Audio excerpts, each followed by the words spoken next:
powerful coronal hole formation at high latitudes of the solar corona has just rotated through the Earth facing position, and I believe this represents a potential of a significant volcanic eruption or a 7.1 magnitude earthquake during this watch.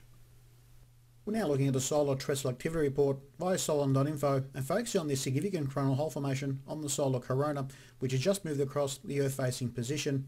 Now this coronal hole is classified as a southern polar coronal hole, and it does cover a large region where it begins at 20 degrees south latitude and works its way down to the pole. Now I have isolated a few regions where I feel may be indicative of this significant earthquake or possible volcanic eruption.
Good afternoon. It's Saturday, March 31st, 2012.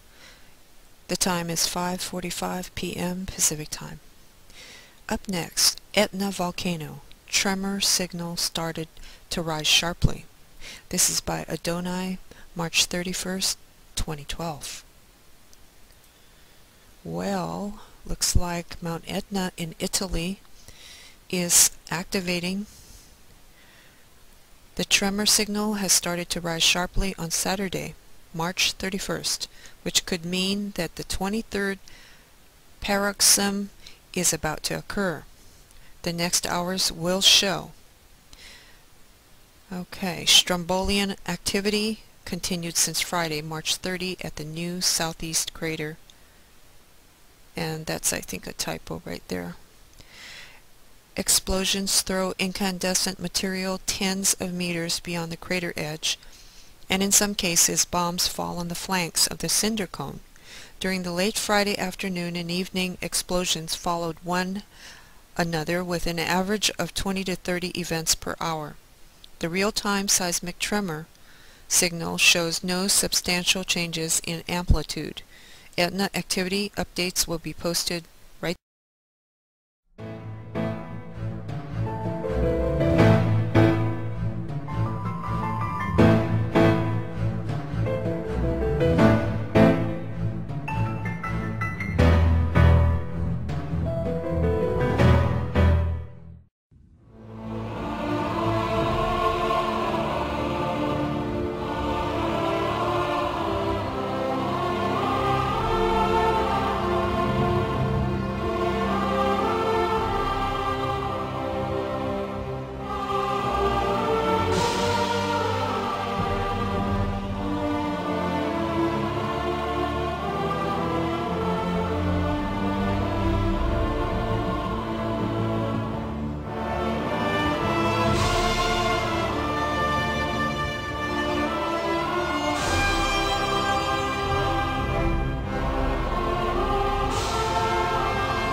What has already been a dangerous and destructive tornado season has spawned this.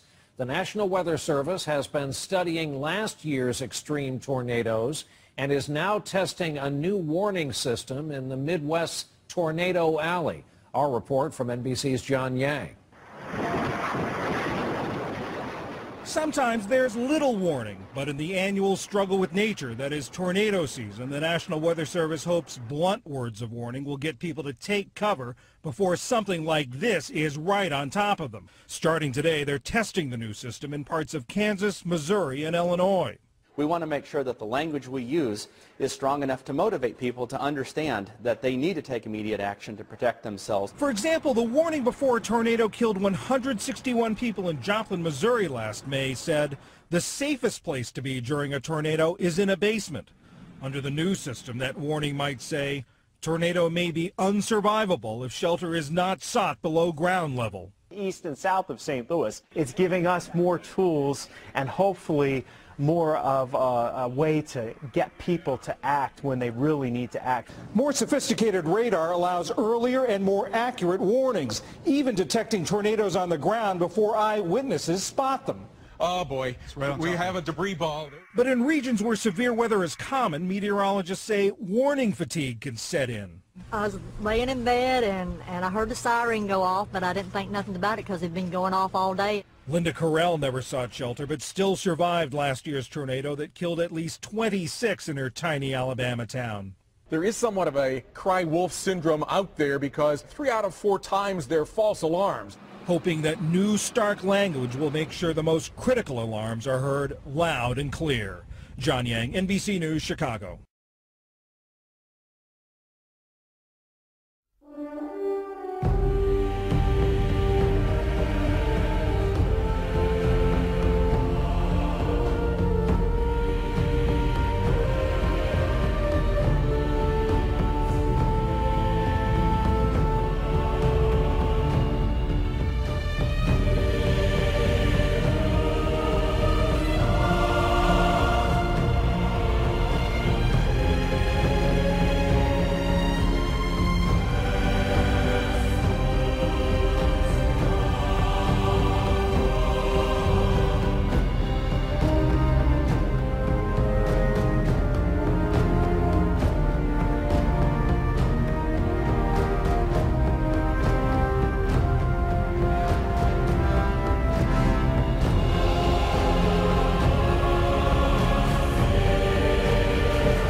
Dr. Forbes, we've watched this tornado, as you've been saying here, for several minutes. We've watched it go over different types of terrain, and right now it's going over, looks like a very thick area of trees. Now, do you think that makes any difference in the strength of the progress of the tornado? It definitely makes a difference in the appearance of the tornado. As it goes over the trees or over meadows, it gets a little bit narrower, tighter edged. As it goes over dusty fields and then into buildings, it builds up a broader debris cloud that gets a little bit wider than the funnel itself. It seems like maybe it's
Live tornado on the ground.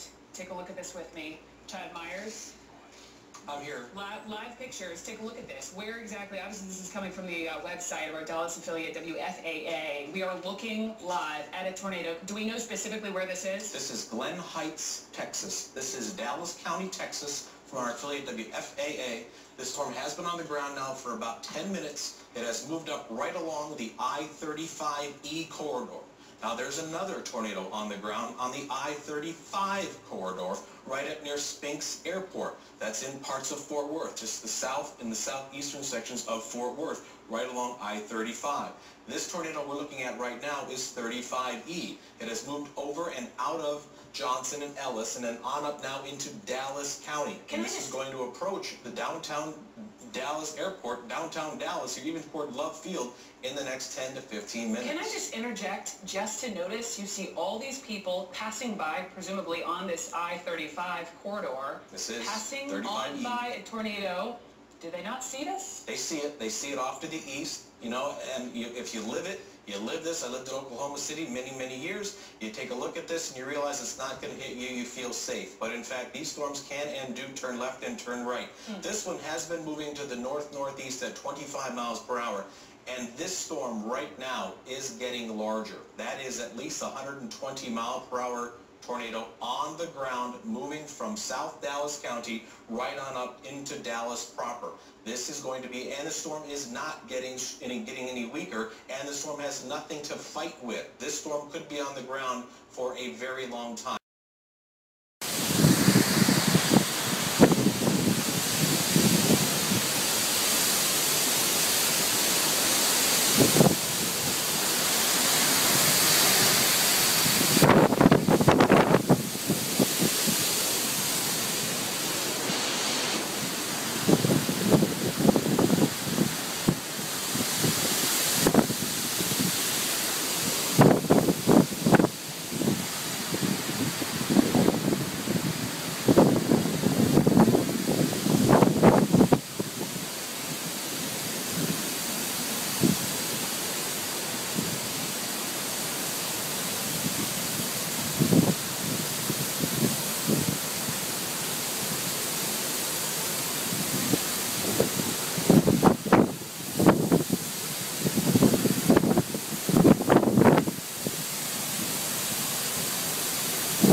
Welcome back, everyone. We want to stress we have no idea what this is, but we can bring you some pictures of it now. A meteor or a comet or a jet trail or an asteroid or a piece of space junk. It certainly doesn't look like that. We have no idea. Carla Karaitiana from Island Bay in Wellington sent in these photos. Other people have talked about seeing it as far north as the Kapiti Coast and as far south as South Ashburton, so just south of Ashburton.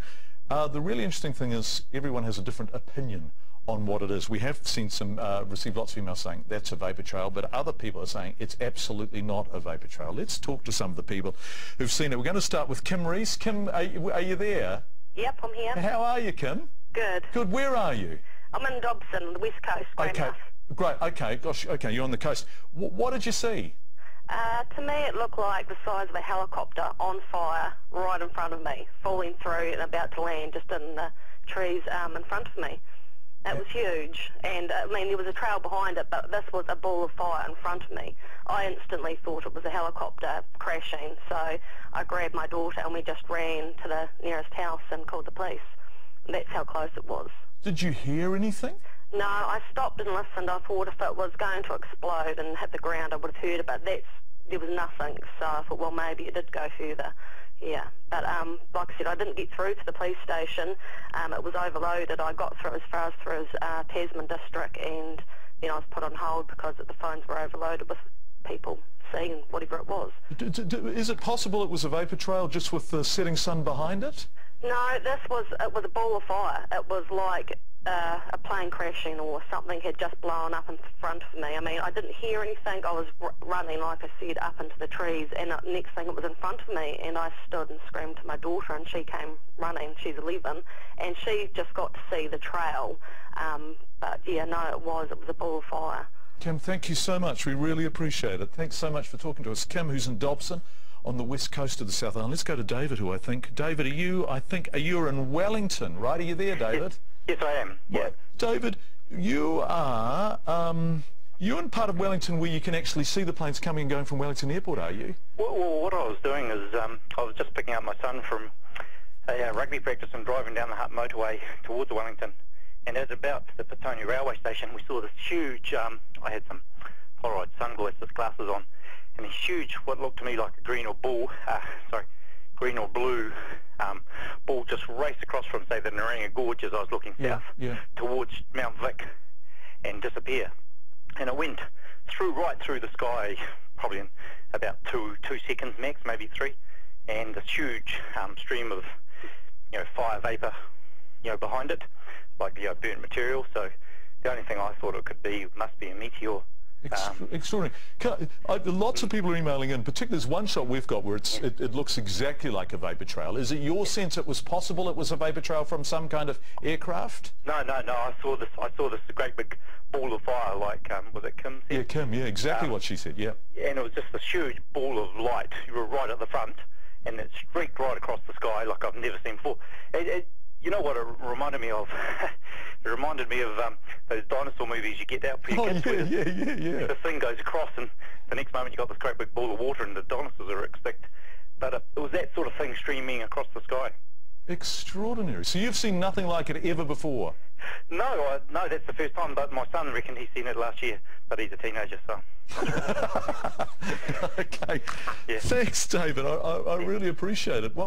Yeah, thanks so much. No, and to everyone who has emailed us, and nice to talk to you, David. And we're getting so many emails. They seem to be from just north of Wellington to just south of Christchurch and across to the west coast. Lots of people describing the same thing, that kind of ball of light at the front, which we saw in those excellent photos from Island Bay. Thanks to everyone who's emailed us in, and to Kim and David who spoke to us on the phone. As we say, we up here in Auckland haven't seen it. We haven't a clue what it is. We know, though, that Nightline will update you and tell you if it was indeed a vapor trail or something much more exciting.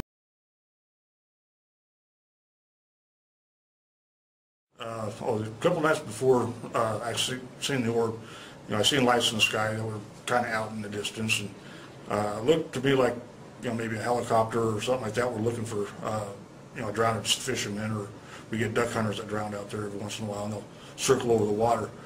After a while, I started seeing that there was more than one, and there was about 4 of them out there. So I get out there with my camera and ran out by the freeway where I thought they were, and you can see that they were, out on this farmland. And after a while, you can tell that they weren't helicopters; they were ultralights. And so I got a couple pictures of those, and that's identifiable. Like, I knew what those were. This other thing that came over the top of the house, that looked like a glass ball with kind of like an arc welder light inside of it, but it was putting off kind of a reddish orange light instead of white. and moving about 15 miles an hour due east. And I mean, that's, you know, I've never seen anything like it, so I ran in the house, grabbed my camera, and I've got, you know, 5 minutes of video of the thing moving away from the house, but that's, I don't know what it was. You know, I got airplanes that come due west, you know, and every one of them lands, you know, goes right over my house and into the Pasco airport. So I'm used to seeing lights going west. This thing was going, you know, east, and it wasn't an airplane. I mean, you see lights in the sky, and you kind of wonder. You know, at night you see satellites up there moving around, but you know what those are. You know, they're way the heck out there. This thing was probably twice the height of our water tower out there, maybe less than 500 feet off the ground, moving at 15 miles an hour. And I mean, it's you know, it's right there. You can see it. It looked like a glass ball with a light inside of it, and you know, it shouldn't be flying. Any thoughts on what it could be? Nope. I don't even try to hesitate to say what it was. Yeah. You know, I have no idea what it was.